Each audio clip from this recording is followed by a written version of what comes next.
Hello friends, स्वागत है आपका हमारे यूट्यूब चैनल जिसका नाम है प्रोग्रामिंग विथ आर.के. झा। दोस्तों, हमारे चैनल का उद्देश्य आईटी और नॉन आईटी फील्ड के जो भी स्टूडेंट्स हैं उनको प्रोग्रामिंग में ट्रेन करना होगा। हमारे चैनल का उद्देश्य ऐसा नहीं है कि जो आईटी फील्ड के कैंडिडेट्स हैं वही हमारे चैनल का लाभ उठा सकते हैं। हमारे चैनल का लाभ वो भी उठा सकते हैं जो नॉन आईटी फील्ड के हैं और कंप्यूटर प्रोग्रामिंग में उनका इंटरेस्ट है। हम लोग दोस्तों अपने प्रोग्रामिंग को एक पर्टिकुलर वीडियो के थ्रू किसी सब्जेक्ट को डिस्क्राइब करना हमारा उद्देश्य नहीं होगा। हमारा उद्देश्य होगा कि सी या C++ या जावा जो भी प्रोग्रामिंग लैंग्वेजेज हैं इनका हम लोग एक पर्टिकुलर क्लास वाइज आपके सामने वीडियो तैयार करें ताकि आप पर्टिकुलर किसी भी सब्जेक्ट को क्लासेस के माध्यम से, जैसे आप एक ऑफलाइन क्लासेस करते हैं, कहीं क्लासेस ज्वाइन करने जाते हैं तो वहाँ जिस तरीके से क्लासेस प्रोवाइड किया जाता है उस तरीके से हम आपको वीडियो के माध्यम से हमारा चैनल आपको प्रोग्रामिंग ट्रेन करने का कोशिश करेगा। दोस्तों, हमारे चैनल के साथ जुड़ने के लिए इसको सब्सक्राइब करें, वीडियो पसंद आए तो इसको लाइक ज़रूर करें, जो कुछ भी कमी महसूस हो उसके लिए हमें कमेंट्स करें ताकि हम उसमें सुधार कर सकें और नोटिफिकेशंस के लिए बेल आइकन को दबा दें। और दोस्तों, हमारा वीडियो जो लेक्चर वीडियो तैयार होगा उसका आपको कॉरेस्पॉन्डिंग मटेरियल्स भी मिलेगा। हम लोग उसके लिए कॉरेस्पॉन्डिंग नोट्स भी तैयार करेंगे जो आपको हम टेलीग्राम के थ्रू नोट्स प्रोवाइड करेंगे, जिसका लिंक आपको डिस्क्रिप्शन बॉक्स में दिया जाएगा। तो चलिए दोस्तों, हम लोग शुरू करते हैं क्लासेस को। हमारा video class 1, class 2, class 3, class 4 करके वीडियो आपको लिंक में मिलेगा। इस तरीके से हम लोग प्रोग्रामिंग को आगे लेके चलेंगे। लेकिन दोस्तों, सी या C++ या कोई भी पर्टिकुलर लैंग्वेज को डायरेक्ट पढ़ने का क्या मतलब होता है ये बहुत लोग नहीं समझ पाते। हम सी आखिर क्यों सीखेंगे या कोई प्रोग्रामिंग लैंग्वेज क्यों सीखेंगे। दूसरी बात, क्वेश्चन ये भी आता है कि प्रोग्रामिंग लैंग्वेज अगर होते हैं तो ये क्या है। सॉफ्टवेयर है तो किस तरह का सॉफ्टवेयर है, इनका यूज़ हम लोग कौन से सॉफ्टवेयर के अंदर करेंगे, इन सभी चीज़ों के जानकारी को लेते हुए अगर हम लोग किसी पर्टिकुलर लैंग्वेज पे जाते हैं तो हमें बहुत अच्छे तरीके से समझ में आता है और प्रोग्रामिंग में इंटरेस्ट भी जगता है।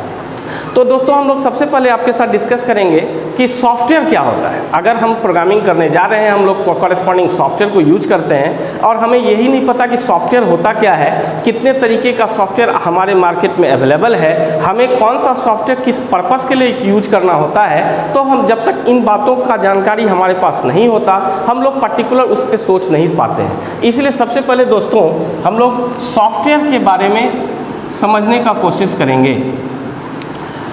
सॉफ्टवेयर क्या होता है?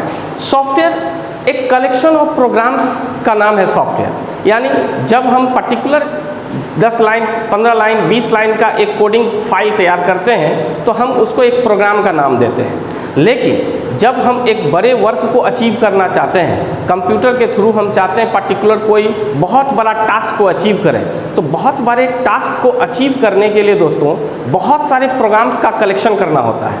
और बहुत सारा प्रोग्राम जब कलेक्टिवली एक साथ कलेक्ट होकर के हम लोग जब उसको तैयार करते हैं तो हम लोग कहते हैं कि हमने एक सॉफ्टवेयर बनाया है। यानी सॉफ्टवेयर क्या है? सॉफ्टवेयर को हम लोग कह सकते हैं कलेक्शन ऑफ प्रोग्राम्स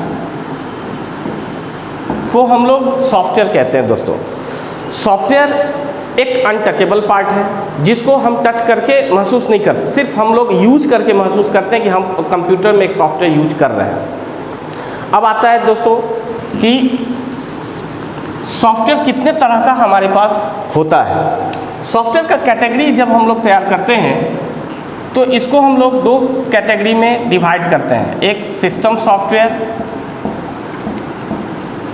दूसरा एप्लीकेशन सॉफ्टवेयर। सिस्टम सॉफ्टवेयर क्या होता है? ऐसा सॉफ्टवेयर जो कंप्यूटर के यूज के लिए बनाया जाता है। सिस्टम नाम ही दिया गया, सिस्टम बोलने का मतलब होता है कंप्यूटर। तो ऐसा सॉफ्टवेयर जो यूज़र के पर्पस के लिए नहीं बल्कि कंप्यूटर के पर्पस के लिए बनाया जाता है उसे हम लोग सिस्टम सॉफ्टवेयर कहते हैं। यानी इसका हम लोग कह सकते हैं कि यूज्ड फॉर कंप्यूटर।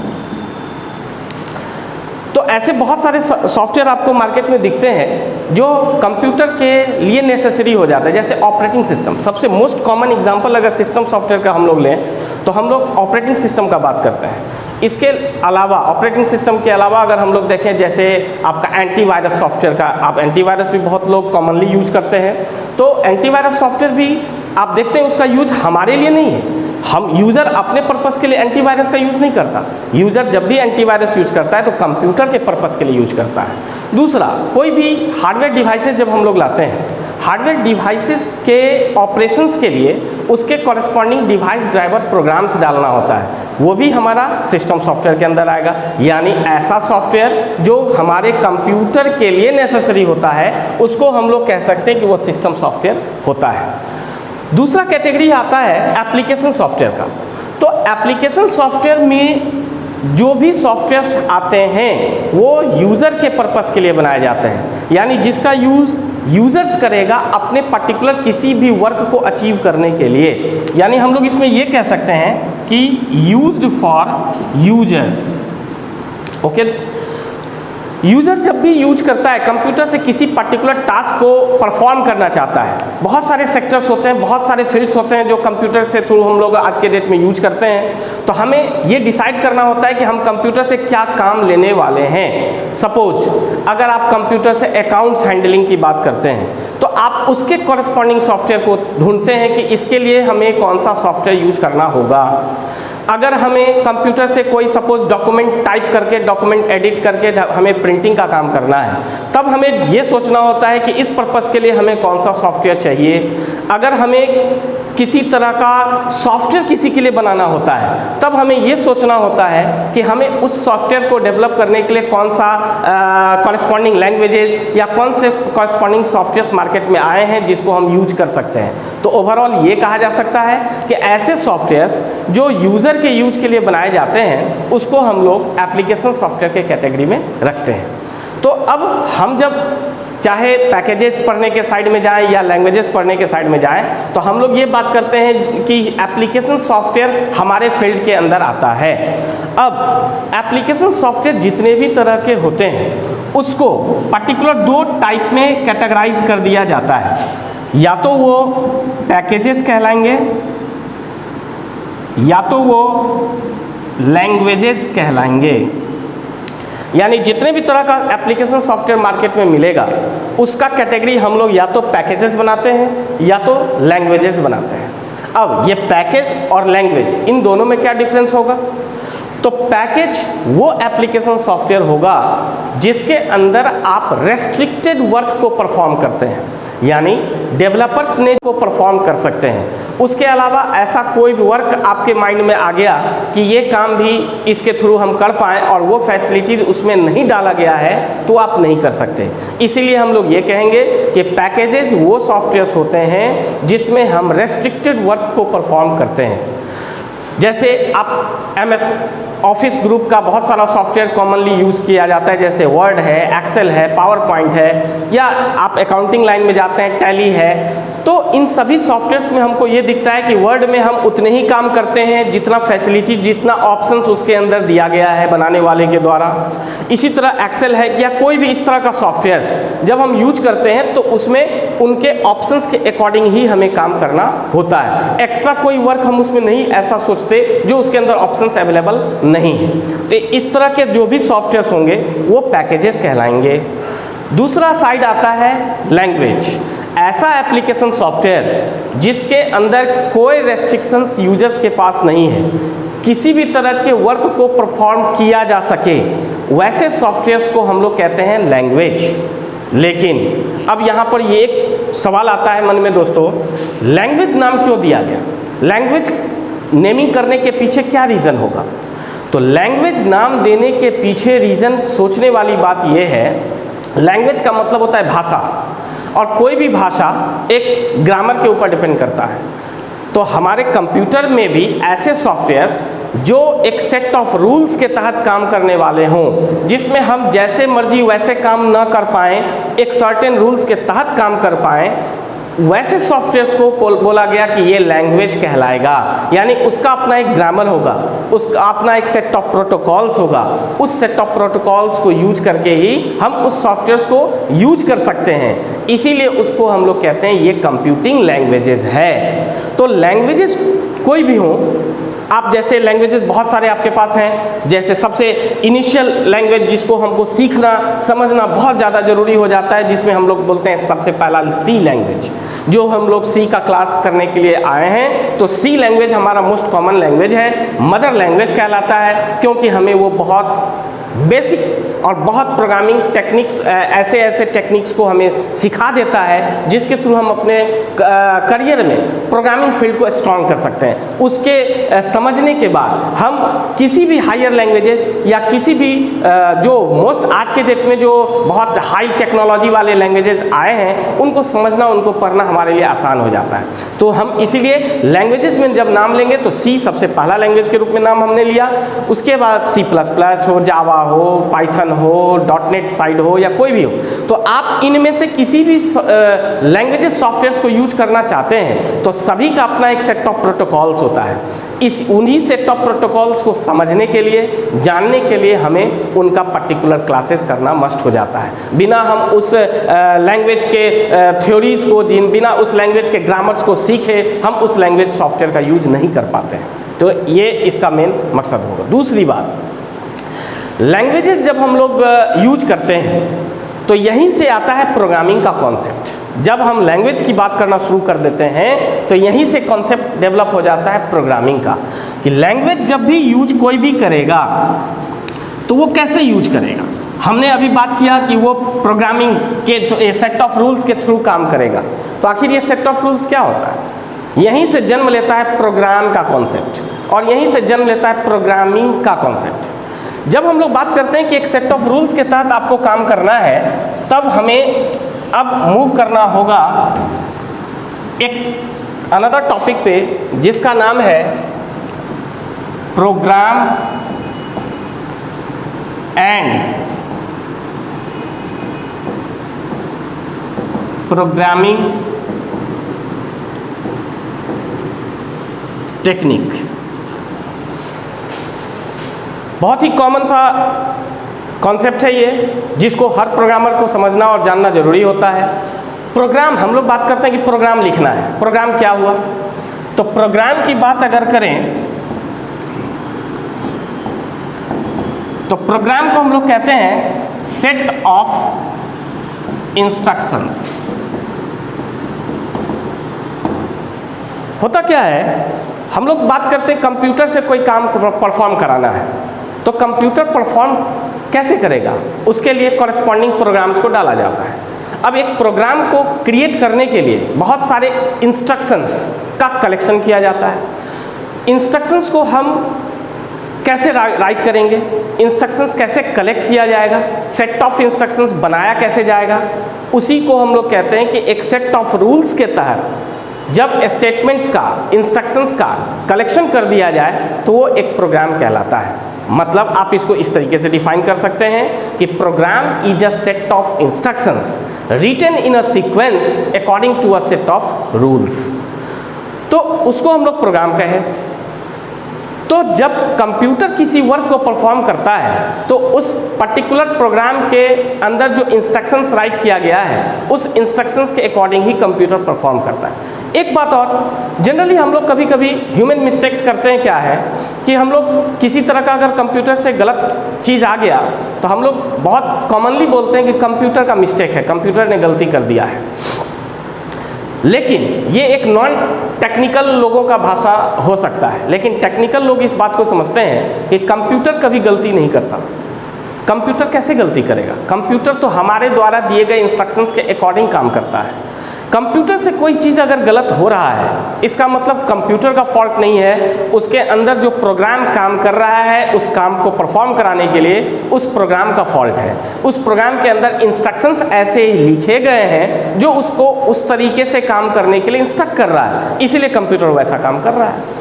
तो प्रोग्राम का मतलब ही हो गया सेट ऑफ इंस्ट्रक्शंस जो लिखे जाएंगे किसके द्वारा, यूजर के द्वारा। इसलिए हम लोग इसको प्रॉपरली इस तरीके से डिफाइन करेंगे कि program is a set of instructions written in a sequence according to a set of rules, उसको हम लोग कहते हैं प्रोग्राम। अब प्रोग्राम लिखने के लिए हम लोग कौन से सॉफ्टवेयर्स का यूज करेंगे, तो प्रोग्राम लिखने के लिए हम लोग जब भी किसी सॉफ्टवेयर्स का नाम लेंगे वो सॉफ्टवेयर्स कहलाएगा लैंग्वेज। यानी जो लैंग्वेज सॉफ्टवेयर की बात हम लोगों ने अभी की थी एप्लीकेशन सॉफ्टवेयर के अंदर कैटेगरी, तो प्रोग्राम लिखने का जब भी कोई यूज करेगा तो उसके लिए जिस सॉफ्टवेयर का यूज करेगा वही सॉफ्टवेयर कहलाता है लैंग्वेज। यानी उसको हम लोग कह सकते हैं प्रोग्रामिंग लैंग्वेजेस। ओके, अब आपके पास बहुत सारे लैंग्वेजेस अवेलेबल हैं। अब आपके ऊपर डिपेंड करता है कि आप किस तरीके का टेक्नोलॉजी यूज करना चाह रहे हैं, प्रोग्रामिंग फील्ड में कौन कौन से टेक्नोलॉजीज आए हैं, उसमें आपको किस तरीके से काम परफॉर्म कराना है। तो इस तरीके से लैंग्वेजेस प्रोग्रामर के ऊपर डिपेंड करता है, वर्क के हिसाब से, सिचुएशन के हिसाब से, टेक्नोलॉजी के हिसाब से, तब हम लोग पर्टिकुलर लैंग्वेजेस का सिलेक्शन करते हैं। लेकिन ये सिचुएशन तब आता है जब आप बहुत सारे लैंग्वेजेस को समझते हैं, जानते हैं, तब आप डिसाइड करते हैं कि कोई सॉफ्टवेयर हमें क्रिएट करना है तो हमारे पास कौन सा टेक्नोलॉजी होना चाहिए। लेकिन हम लोग अभी जो बात कर रहे हैं, हम लोग क्लास वाइज बात कर रहे हैं, हम लोग पेपर वाइज बात कर रहे हैं, क्लास वाइज बनाएंगे। यानी जैसे अभी हम लोग ये क्लास सी का करने जा रहे हैं तो सी के रिगार्डिंग जो बातें हैं उसका हम लोग क्लासेस के थ्रू बात करेंगे। इसी तरह से सी प्लस प्लस, जावा में भी कोर जावा, एडवांस जावा, उसका एंड्रॉयड वर्जन्स, हर तरीके का वीडियो हमारे चैनल पे आपको मिलेगा। जिनको भी सब्जेक्ट वाइज क्लासेस को समझना है, सब्जेक्ट वाइज अपने आप को एक्सपर्ट बनाना है, ट्रेनिंग लेना है, वो हमारे चैनल के माध्यम से सब्जेक्ट के क्लासेस को ज्वाइन कर सकते हैं। हमारा कोशिश होगा कि वीडियो के माध्यम से, नोट्स के माध्यम से आपको बहुत सारी जानकारी को क्लियर किया जाए। दोस्तों, हम एक टीचर के रूप में बहुत सारे स्टूडेंट्स के पास नहीं पहुंच पाते, बहुत सारे स्टूडेंट्स हमारे पास नहीं पहुंच पाता, तो हम लोगों ने ऐसा डिसाइड किया कि अब सोशल मीडिया का ज़माना है। सोशल मीडिया के माध्यम से हम अपने कॉन्सेप्ट को, जो हमारे पास थोड़ा बहुत नॉलेज है, उस थोड़े बहुत नॉलेज को आपके साथ सोशल मीडिया के माध्यम से शेयर करें और हमारे पास जो अनुभव है उस अनुभव को आपको शेयर करें, साझा करें। तो हमारे चैनल को, हमारे वीडियो को शेयर ज़रूर करें, लाइक करें, अगर पसंद आए तो लाइक ज़रूर करें, कमेंट्स बताएं, डिमेरिट्स बताएं, जिसको हम आए दिन सॉल्व करेंगे। आने वाले वीडियोज़ में आपके जो भी डिमेरिट्स हमें आप बताएंगे उसको हम लोग सॉल्व करेंगे, इम्प्रूवमेंट करेंगे और क्लास वाइज हम लोग अपना लेक्चर तैयार करेंगे। सब्सक्राइब करने के बाद बेल आइकन्स को प्रेस कर दीजिएगा ताकि जो भी वीडियोज़ अपलोड होगा उसका नोटिफिकेशन आपको मिल जाए। दूसरा बात कि जो भी क्लासेस तैयार किए जा रहे हैं, क्लासेस बनेंगे, अपलोडिंग होंगे, उसका लिंक, उसके नोट्स का, उसके मटेरियल का लिंक भी आपको डिस्क्रिप्शन बॉक्स में टेलीग्राम के माध्यम से लिंक दिया जाएगा। टेलीग्राम के माध्यम से आप हमारे नोट्स तक पहुंच सकते हैं और नोट्स को स्टडी कर सकते हैं। ओके, तो अब बात करते हैं कि प्रोग्राम को जब हम लोग समझ गए तो किसी भी लैंग्वेज को जब आप यूज करेंगे, जैसे अभी हम लोग सी का एग्जाम्पल लें, तो किसी भी लैंग्वेज को जब हम यूज करेंगे प्रोग्रामिंग पर्पस के लिए, तो हम लोग को उसमें ये देखना होता है कि अब प्रोग्राम हमने राइट तो कर दिया, प्रोग्राम राइट कर रहे हैं। प्रोग्राम जब राइट करना शुरू करता है कोई भी, तो बहुत स्मॉल से लेकर के बड़े बड़े प्रोग्राम्स तक जाता है।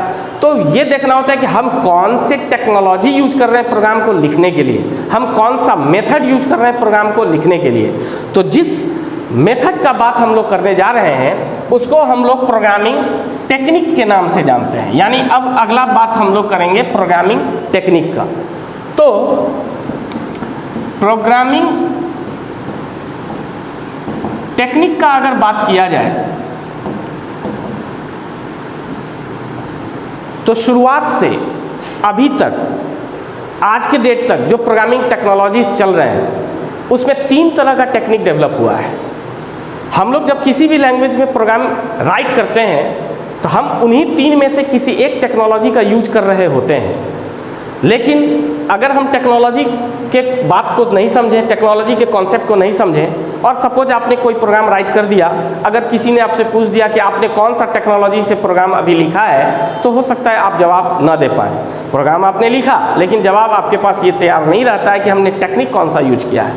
इसीलिए टेक्निक्स को समझना भी ज़रूरी होता है कि हम कौन कौन सा टेक्निक यूज कर सकते हैं। सबसे पहला प्रोग्राम लिखने का जो एक टेक्निक आया उसका नाम है लीनियर प्रोग्रामिंग टेक्निक। दूसरा जो टेक्निक डेवलप हुआ लीनियर प्रोग्रामिंग टेक्निक के आने के बाद, इसमें मेरिट डिमेरिट्स को समझने के बाद जब दूसरा टेक्निक आया, वो टेक्निक हमारा आया स्ट्रक्चर्ड प्रोग्रामिंग टेक्निक। और तीसरा जो सबसे रिसेंट टेक्निक, जो प्रोग्रामिंग के दुनिया में आज के डेट में सबसे रिसेंट टेक्निक चल रहा है, जिसका नाम हम लोग बोलते हैं ऑब्जेक्ट ओरिएंटेड प्रोग्रामिंग टेक्निक। तो कोई भी लैंग्वेज आप यूज करते हैं उसमें यही 3 टेक्निक से प्रोग्राम राइट कर सकते हैं या राइट कर रहे होते हैं। सबसे पहले बात करें लीनियर प्रोग्रामिंग टेक्निक का, तो लीनियर प्रोग्रामिंग टेक्निक का पहचान क्या होता है, हम लोग इसको कैसे आइडेंटिफाई करेंगे। तो लीनियर प्रोग्रामिंग टेक्निक में हुआ क्या कि ये आपको एक मॉड्यूल प्रोवाइड करता है। जब कोई भी प्रोग्राम आप राइट कर रहे होते हैं और उसमें एक ही मॉड्यूल यूज करते हैं, मॉड्यूल एक टेक्निकल वर्ड है जिसको आगे जैसे जैसे मूव करेंगे वैसे वैसे मॉड्यूल्स का क्या मतलब होता है वो आपको क्लियर होगा। लेकिन अभी हम लोग ये मॉड्यूल को समझने के लिए हम लोग एक बात कर सकते हैं कि एक पेज, मॉड्यूल क्या है तो एक page. Suppose linear programming technique का अगर हम लोग पिक्टोरियली समझने का कोशिश करें तो हम लोग बात करेंगे कि हमारे पास एक पेज है। अब इस एक पेज में ही हमें पूरे प्रोग्राम कोड राइट कर देने हैं, चाहे वो प्रोग्राम कोड 10 लाइन का हो या आपको 1000 लाइन का कोड लिखना हो, चाहे 5000 लाइन का कोड लिखना हो। अगर आप एक ही पेज यूज कर रहे हैं और उसी में टोटल प्रोग्रामिंग कोड्स लिख रहे हैं तो ये टेक्नोलॉजी लीनियर प्रोग्रामिंग टेक्निक्स कहलाता है। तो अगर हम लोग इसको इस तरीके से समझें कि ये आपका 1 मॉड्यूल या इसको हम लोग एक पेज कह रहे हैं और इसके अंदर जो भी है ये हमारा होल प्रोग्राम कोड्स। तो अगर इस अप्रोच को हम लोग अगर फॉलो करते हैं तो हम कहते हैं कि ये लीनियर अप्रोच को फॉलो किया गया है। ठीक है, अब इसमें मेरिट्स क्या है और इसमें डिमेरिट्स क्या था, लीनियर टेक्निक कैसे यूजफुल है और कैसे डिसएडवांटेज देता है। लीनियर टेक्निक हमारा यूजफुल होता है स्मॉल प्रोग्राम्स लिखने के लिए। जब लीनियर टेक्निक आया प्रोग्रामिंग के दुनिया में, उस समय प्रोग्रामिंग इतने लार्ज लेवल पे यूज़ नहीं होते थे, इतने हाई लेवल कंप्यूटर प्रोफेशनल्स नहीं हुआ करते थे। लीनियर टेक्निक से प्रोग्रामिंग जब हम करते थे तो हम बहुत इनिशियल कंप्यूटर नॉलेज वाले हुआ करते थे। तो उस समय मकसद ये था कि लोगों को प्रोग्रामिंग क्या है वो समझाया जाए। सॉफ्टवेयर बनाना तो दूर की बात है, लीनियर टेक्निक जिस ज़माने में आया उस ज़माने में लोगों को प्रोग्राम क्या होता है और प्रोग्रामिंग से क्या कर सकते हैं ये चीज़ समझाना इसका मेन मकसद था। इसीलिए लीनियर टेक्निक ये मकसद लेकर के नहीं आया कि इसके थ्रू आप सॉफ्टवेयर डेवलप करें। तो लीनियर टेक्निक के थ्रू हम आज भी अगर लीनियर टेक्निक तक ही अगर प्रोग्राम आज के डेट में भी करते हैं तो जब तक स्मॉल प्रोग्राम्स राइट कर रहे होते हैं तब तक हम लीनियर टेक्निक को फॉलो करते हैं। इसका एडवांटेज यही हुआ कि हम लोग एक ही मॉड्यूल में एक ही पेज में हम सारे प्रोग्राम्स कोड राइट कर लेते हैं, जो कि एक तरह से देखा जाए प्रोग्रामर लिखने वाले के लिए राइटिंग सिंप्लिसिटी प्रोवाइड किया। लेकिन अब इसका डिमेरिट कहाँ है? डिमेरिट ये है कि जैसे जैसे प्रोग्राम का लेंथ बढ़ेगा तो प्रोग्राम कोड का कॉम्प्लेक्सिटी क्रिएट होगा। सपोज अगर आप 2000 लाइंस का कोड सपोज आपने प्रोग्रामिंग का तैयार किया है, ऐसा वर्क डेवलप किया, ऐसा वर्क अचीव करने के लिए सॉफ्टवेयर बनाया जिसमें 2000 लाइन है। अब आप इमेजिन कीजिए कि अगर एक ही मॉड्यूल में लिखें और वो 1990 वाले लाइन पे कोई प्रॉब्लम है टेस्टिंग करना और डिबगिंग करना लीनियर टेक्निक से कितना कॉम्प्लेक्स हो जाता है जैसे जैसे कोड का लेंथ बढ़ता है। तो टेस्टिंग और डिबगिंग को कॉम्प्लेक्स कैसे बनाया, तो अगर 1990 वाले लाइन पे कोई प्रॉब्लम है तो आपको मूव और विजिट और इंस्पेक्ट करना होगा 1998 लाइन्स को भी। यानी हमें प्रॉब्लम्स को फाइंड करना, उस प्रोग्राम का टेस्टिंग करना, प्रोग्राम का डिबगिंग करना। डिबगिंग बग का मतलब होता है एरर को रिमूव करने का जो प्रोसेस होता है उसे हम डिबगिंग कहते हैं। तो लीनियर टेक्निक से प्रोग्रामिंग तैयार करने से टेस्टिंग और डिबगिंग जैसे जैसे प्रोग्राम का लेंथ बढ़ता है वैसे वैसे उसका कॉम्प्लेक्सिटी बढ़ता चला जाता है। इसीलिए लीनियर टेक्निक से स्मॉल प्रोग्राम्स तक रहना ही संभव है। बड़े बड़े प्रोग्राम्स, बड़े बड़े सॉफ्टवेयर्स को डेवलप करना लीनियर टेक्निक से संभव नहीं हो पाता है। तो जब लीनियर टेक्निक लोग समझ गए, इससे प्रोग्राम और प्रोग्रामिंग कॉन्सेप्ट्स को समझ गए, तब इस बात को सोचा गया कि अब ऐसा कोई टेक्निक लाया जाए जो कंप्यूटर प्रोफेशनल्स को सॉफ्टवेयर इंडस्ट्री में सॉफ्टवेयर डेवलप करने में रिवॉल्यूशन लाए। सॉफ्टवेयर डेवलपमेंट को आसान कैसे बनाया जाए। सपोज एक सॉफ्टवेयर बनाने में लीनियर टेक्निक से, जिस ज़माने में लीनियर टेक्निक काम करता था, एक सॉफ्टवेयर को डेवलप करने में हो सकता है एक साल लगता हो लीनियर टेक्निक से। तो ये सोचा गया कि अब ऐसा कौन सा टेक्नोलॉजी लाया जाए, किस तरीके को डेवलप किया जाए कि 1 साल ड्यूरेशन, 1 ईयर ड्यूरेशन जिस सॉफ्टवेयर को क्रिएट करने में लग रहा है उसको रिड्यूस करके कैसे 1 मंथ पे लाया जाए। अब सोचिए 1 ईयर को रिड्यूस करके 1 मंथ पे लाने का कोशिश करना, यानी टेक्नोलॉजिकल रिवॉल्यूशनरी चेंजेस लाने का कोशिश किया गया। तब दूसरा टेक्निक जो हमारे पास आया है वो आया हमारा स्ट्रक्चर्ड प्रोग्रामिंग टेक्निक। यानी दूसरे टेक्निक को अगर हम समझें प्रोग्रामिंग में, तो उस दूसरे टेक्निक का नाम है स्ट्रक्चर्ड प्रोग्रामिंग टेक्निक। ये टेक्निक प्रोग्रामिंग फील्ड में रिवॉल्यूशनरी चेंजेस लाया, सॉफ्टवेयर इंडस्ट्री में रिवॉल्यूशनरी चेंजेस लाया, सॉफ्टवेयर डेवलपमेंट का रेशियो को इंक्रीज कर दिया। कैसे? तो ये टेक्निक हमें ऐसा फैसिलिटी प्रोवाइड किया कि एक बहुत बड़े टास्क को, एक बहुत बड़े प्रोग्राम को आप सिंगल मॉड्यूल में नहीं, डिफरेंट मॉड्यूल्स क्रिएट करके लिख सकते हैं और आप अपनी ज़रूरत के हिसाब से, प्रोग्रामर अपनी ज़रूरत के हिसाब से मॉड्यूल्स को एक दूसरे से लिंक कर सकते हैं और इन सबको एक साथ कलेक्ट करके हम कहते हैं कि हमने एक सॉफ्टवेयर, एक प्रोग्राम डेवलप कर लिया। इस अप्रोच को अगर हम पिक्टोरियली समझें, आप देखिए कितना आसान हो जाता है। स्ट्रक्चर टेक्निक आने के बाद कैसे ये चेंजेस लाया और कैसे आसान हो गया प्रोग्रामर के लिए। तो हम लोग बात करें कि एक मॉड्यूल ये बनाया हमने, एक मॉड्यूल एक ये बनाया हमने, एक मॉड्यूल ये बनाया हमने, सपोज एक मॉड्यूल और बनाया हमने। इस तरह से मॉड्यूल वाइज यानी पेज वाइज हमने क्रिएशंस किया। इसको हम फर्स्ट मॉड्यूल कहें।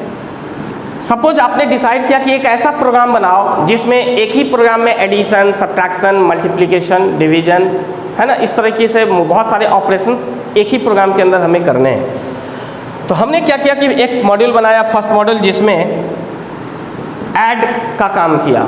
अब हमने एक ही मॉड्यूल में ऐड, सब्ट्रैक्ट, मल्टीप्लाई, डिवीजन नहीं किया, हमने ऐड के लिए एक अलग मॉड्यूल, ये सेकंड मॉड्यूल, इसमें हमने सब्ट्रैक्शन का काम किया। एक हमने बनाया थर्ड मॉड्यूल जिसमें हमने मल्टीप्लिकेशन का काम किया। सपोज इस तरीके से आपके ज़रूरत के हिसाब से प्रोग्राम में कितने वर्क करने हैं उस हिसाब से मॉड्यूल्स आप बढ़ा सकते हैं, मॉड्यूल्स का क्रिएशन कर सकते हैं। कोई एक ऐसा मॉड्यूल होता है जहां से हमारा रनिंग यानी प्रोग्राम का वर्क स्टार्ट होगा, जिसको हम लोग कहते हैं मेन मॉड्यूल। इसका हम लोग नेमिंग करते हैं मेन मॉड्यूल के रूप में। अब इस तरीके से मॉड्यूल वाइज हमने प्रोग्राम डेवलप किया। तो हमने बोला कि structure technique module wise programming दिया, लेकिन अभी ये एक कंप्लीट वर्क के रूप में हमें नहीं दिख रहा। कौन सा हमारा वर्क होगा, कहाँ से कैसे काम होगा। तो इसने ये टेक्निक आपको ये प्रोविज़न देता है कि आप यानी प्रोग्रामर अपने ज़रूरत के हिसाब से मॉड्यूल्स को एक दूसरे के साथ लिंक कर सकता है। आप कहाँ से किसको मूव कराना चाह रहे हैं, कौन सा वर्क पहले आए, कौन सा वर्क बाद में आए, ये हमारे ऊपर है, हम उस हिसाब से डिसाइड करेंगे। तो हमने क्या किया कि इसको इसके साथ, इसको इसके साथ, इसको इसके साथ, जिसको भी आपको जिसके साथ लिंक करना हुआ आपने लिंक कर दिया, और तब हम इसको एक साथ कलेक्टिवली ये हमने बोला कि हमने ये क्या बनाया, तो ये वन प्रोग्राम, यानी हमने एक प्रोग्राम बना लिया। और इस अप्रोच को हमने बोला कि हमने कौन सा अप्रोच फॉलो किया, तो हमने बोला ये फिगर स्ट्रक्चर्ड अप्रोच को हमने फॉलो किया। ओके, अब देखिए, अब इमेजिन कीजिए लीनियर टेक्निक में क्या था कि एक ही मॉड्यूल हमारे पास हुआ करता था, एक से ज़्यादा मॉड्यूल हम लोग लीनियर टेक्निक में ले नहीं सकते। अब इमेजिन कीजिए कि एडिशन, सब्ट्रैक्शन, मल्टीप्लिकेशन और इस तरह से वर्क आप और भी बढ़ा सकते हैं, और एक ही मॉड्यूल था, उसमें हमें एडिशन, सब्ट्रैक्ट सारा काम करना था। तो कोड एक ही मॉड्यूल में कोडिंग का लोड होगा, यानी कोड कॉम्प्लेक्स हो गया। हमने अब क्या किया, स्ट्रक्चर टेक्निक ने क्या किया, हमें ये फैसिलिटी प्रोवाइड किया कि आप मॉड्यूल्स अलग अलग कर सकते हैं। ये मॉड्यूल सिर्फ और सिर्फ एडिशन कर रहा है, ये मॉड्यूल सिर्फ और सिर्फ सब्ट्रैक्शन कर रहा है, ये मॉड्यूल सिर्फ और सिर्फ मल्टीप्लिकेशन कर रहा है। अब अगर हमें टेस्टिंग और डिबगिंग करने में ये पता चला कि मल्टीप्लिकेशन में फॉल्ट आया है, तो हमारे लिए पहले ही टेस्टिंग हो गया, पहले ही डिबगिंग टेस्टिंग हो गया कि प्रॉब्लम हमारा मल्टीप्लिकेशन में है, तो हम एडिशन और सब्ट्रैक्शन वाले मॉड्यूल को टच नहीं करेंगे, हम डायरेक्ट मल्टीप्लिकेशन वाले मॉड्यूल में जाएंगे और इसमें जो 10 लाइन, 15 लाइन, 20 लाइन, 5 लाइन जो भी लाइन्स लिखे होंगे उसको हम डिबग कर लेंगे और हमारा प्रॉब्लम आसानी से सॉल्व हो गया। ठीक है, और इसको गेट टुगेदर हमें जिस तरीके से सीक्वेंसिंग करना हो हम अपना कर लिए, और यहाँ इस तरीके से हमारा एक प्रोग्राम, एक सॉफ्टवेयर डेवलप हो गया। ये स्ट्रक्चर टेक्निक के थ्रू पॉसिबल हो पाया। अब आप इमेजिन कीजिए, हम आपको अब एक रियल लाइफ सॉफ्टवेयर का एग्जाम्पल लेते हैं। सपोज आप MS वर्ड को इमेजिन कीजिए, माइक्रोसॉफ्ट वर्ड, आपके पास बहुत बड़ा सॉफ्टवेयर के रूप में माइक्रोसॉफ्ट वर्ड है। आप उसके अंदर जितने ऑप्शंस हैं, हर ऑप्शन का मतलब एक प्रोग्राम, जितना ऑप्शन उतना प्रोग्राम सॉरी, जितना ऑप्शंस उतना प्रोग्राम की बात अगर हम लोग करें तो एक वर्ड के अंदर, अब आप इमेजिन कीजिए कि अगर लीनियर टेक्निक से MS वर्ड वगैरह जब लीनियर टेक्निक के ज़माने में डेवलप नहीं हुआ है, यानी इमेजिन करिए कि MS वर्ड जैसे सॉफ्टवेयर अगर हमें लीनियर अप्रोच से बनाने के लिए कहा जाए तो क्या ये पॉसिबल किसी भी प्रोग्रामर के लिए होगा? नहीं होगा, क्योंकि एक ही मॉड्यूल में उतने प्रोग्राम्स को राइट करना किसी भी प्रोग्रामर के लिए संभव नहीं है। अगर संभव लिखना है भी तो उसका टेस्टिंग और डिबगिंग करना संभव नहीं है। लेकिन कैसे रिवॉल्यूशनरी चेंजेस लाया, हमने बात किया था रिवॉल्यूशनरी चेंजेस सॉफ्टवेयर इंडस्ट्री में, डेवलपमेंट में, इस टेक्निक के आने के बाद वो कैसे हुआ। अब जितना भी ऑप्शंस हमें वर्ड में दिखता है, हर ऑप्शन एक अलग अलग मॉड्यूल के रूप में हमने क्रिएट किया। फाइल मेनू में 10 ऑप्शन है तो 10 मॉड्यूल, एडिट मेनू में 20 ऑप्शन है तो 20 मॉड्यूल, फॉर्मेट मेनू में 15 ऑप्शन है तो 15 मॉड्यूल।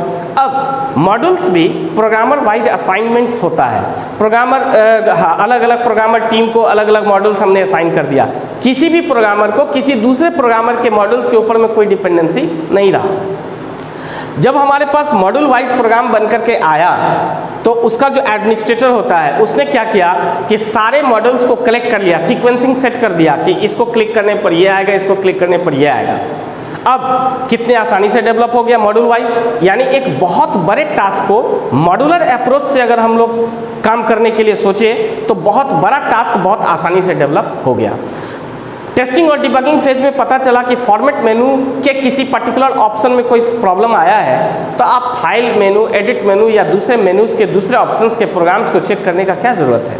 यानी आपके पास टेस्टिंग और डिबगिंग बहुत आसानी हो जाता है स्ट्रक्चर टेक्निक के थ्रू अगर हम लोग काम करें तो हम जो लैंग्वेज पढ़ने जा रहे हैं सी हमारा यही स्ट्रक्चर टेक्निक को फॉलो करने वाला लैंग्वेज है। और इसीलिए आज के दिन में भी सी को पढ़ना नेसेसरी माना जाता है। हर यूनिवर्सिटीज़ में, हर कोर्सेज में, हर टेक्निकल स्टूडेंट्स के से ये एक्सपेक्ट किया जाता है कि आपको सी आना चाहिए। क्यों आना चाहिए? क्योंकि सी स्ट्रक्चर्ड टेक्निक को फॉलो करने वाला लैंग्वेज है। तो जब हम सी पढ़ते हैं तो हमें प्रोग्रामिंग फील्ड का बेस समझ में आ जाता है, बेस टेक्निक समझ में आ जाता है। इसी स्ट्रक्चर्ड टेक्निक को हम लोग प्रोग्रामिंग फील्ड में बेस टेक्निक कहते हैं। तो जब हमें ये समझ में आ जाता है तो हमारे लिए प्रोग्रामिंग आसान हो जाता है और उसके बाद हम किसी भी प्रोग्रामिंग लैंग्वेजेस को पढ़ना चाहें, समझना चाहें, बहुत आसानी से समझ लेते हैं और आसानी से हम लोग बड़े बड़े सॉफ्टवेयर्स को डेवलप करना शुरू कर देते हैं। इसलिए स्ट्रक्चर्ड टेक्निक को समझने के लिए, जानने के लिए सी लैंग्वेज का पढ़ना आज के दिन में भी ज़रूरी माना जाता है। ओके, तो हम लोग कैसे ये इम्प्लीमेंट होता है? जब हम लोग जैसे जैसे प्रोग्रामिंग क्लासेस में आगे बढ़ेंगे वैसे वैसे आप देखेंगे कि हम स्ट्रक्चर टेक्निक को सी में कैसे इम्प्लीमेंट कर रहे हैं, कैसे समझ रहे हैं, और इस टेक्निक को समझने के बाद उसके बाद हमें कैसे दूसरे लैंग्वेजेस में इस टेक्निक का सपोर्ट मिलता है, हमें समझने में आसानी होता है। ये अलग फर्दर क्लासेस में आपको मैं बताऊँगा। तीसरा टेक्निक का बात अगर किया जाए तो तीसरा टेक्निक हमारा जो रिसेंटली डेवलप्ड है और आज के डेट में प्रोग्रामिंग फील्ड में चल रहा है वो है ऑब्जेक्ट ओरिएंटेड।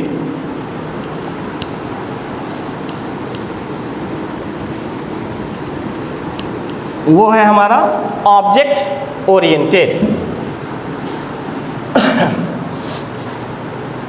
तो तीसरे टेक्निक का बात करें, ऑब्जेक्ट ओरिएंटेड प्रोग्रामिंग टेक्निक। ये टेक्निक रिसेंट टेक्निक है। ये टेक्निक जब आया तो अपने साथ एक इसका पहचान है, वो कॉन्सेप्ट जिसका नाम हम लेने जा रहे हैं। ये टेक्निक अपने साथ क्लास नाम का एक कॉन्सेप्ट लाया। इसका सबसे आसान पहचान है कि क्लास नाम का एक कॉन्सेप्ट ऑब्जेक्ट ओरिएंटेड टेक्निक अपने साथ लेके आया। तो जो लैंग्वेज, जो प्रोग्रामिंग लैंग्वेज क्लास नाम के कॉन्सेप्ट को सपोर्ट करता हुआ हमें दिखता है, हम उसको ईजिली आइडेंटिफाई करते हैं कि ये ऑब्जेक्ट ओरिएंटेड प्रोग्रामिंग टेक्निक को फॉलो करने वाला लैंग्वेज है और हम कहते हैं कि वो ऑब्जेक्ट ओरिएंटेड लैंग्वेज कहलाएगा। लेकिन अब यहाँ ऑब्जेक्ट ओरिएंटेड टेक्निक आया तो स्ट्रक्चर्ड के कंपैरिजन में क्या डिफरेंसेस लाया? तो ऑब्जेक्ट ओरिएंटेड टेक्निक जब आया तो इसका प्रोग्रामिंग स्टाइल चेंज नहीं हुआ। ऑब्जेक्ट ओरिएंटेड टेक्निक का भी प्रोग्रामिंग स्टाइल स्ट्रक्चर्ड टेक्निक के ऊपर ही डिपेंड करता है। यानी मॉड्यूलर प्रोग्रामिंग, स्ट्रक्चर्ड प्रोग्रामिंग का जो स्टाइल हमें इसके पहले स्ट्रक्चर टेक्निक ने बताया, इस टेक्निक में भी प्रोग्रामिंग स्टाइल वही रहता है। ये टेक्निक आया तो लैंग्वेजेस के साथ कुछ एक्स्ट्रा फीचर्स को ऐड किया, एडवांस्ड फीचर्स को इंट्रोड्यूस किया, और वो जितने भी एडवांस्ड फीचर्स होते हैं वो जैसे जैसे आप लैंग्वेजेस टू लैंग्वेजेस मूव करेंगे, ऑब्जेक्ट ओरिएंटेड लैंग्वेजेस में जब हम लोग जाएंगे तो हम उस एडवांस फीचर्स के बारे में भी बात करेंगे। वो सभी एडवांस फीचर्स क्लास नाम का एक कॉन्सेप्ट होता है, उसके थ्रू ही इम्प्लीमेंट होता है। तो इसलिए यहाँ पर इस टेक्निक का बहुत विशेष बात अभी नहीं किया जाएगा। जब समय आएगा हम लोग इसके कॉरेस्पॉन्डिंग प्रोग्रामिंग लैंग्वेजेस को पढ़ेंगे तो वहाँ हम लोग ऑब्जेक्ट ओरिएंटेड टेक्निक का विशेष बात करेंगे। अभी ईजिली कॉन्सेप्ट को समझने के लिए और लैंग्वेजेस को आइडेंटिफाई करने के लिए हमने आपको एक कॉन्सेप्ट बताया कि क्लास नाम का कॉन्सेप्ट ऑब्जेक्ट ओरिएंटेड टेक्निक ने लाया है। जिस प्रोग्रामिंग लैंग्वेजेस में आपको क्लास नाम का कॉन्सेप्ट सपोर्ट होता हुआ दिखता है, आप कहते हैं कि हम ऑब्जेक्ट ओरिएंटेड टेक्निक यूज कर रहे हैं और ऑब्जेक्ट ओरिएंटेड लैंग्वेजेस को यूज कर रहे हैं। ओके, तो यहीं से दोस्तों अब हमारा प्रोग्रामिंग सेक्शन हम लोग का स्टार्ट होगा। हम लोग प्रोग्रामिंग टेक्निक के कॉन्सेप्ट को समझने के बाद मूव कर जाएंगे सी के अंदर, यानी ये हमारा फर्स्ट क्लास होगा। इसी तरीके से क्लास वाइज हम लोग अपना लेक्चर वीडियो तैयार करेंगे, अपलोड करेंगे, उसके कॉरेस्पॉन्डिंग मटेरियल्स को भी हम आपके साथ शेयर करेंगे।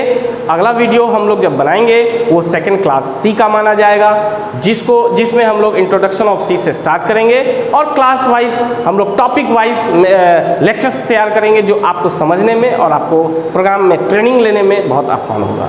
ओके दोस्तों, मिलते हैं फिर फर्दर क्लासेस में, और आप इसको शेयर करें, लाइक करें, सब्सक्राइब करें, बेल आइकन्स को प्रेस करें। ओके दोस्तों, नमस्कार।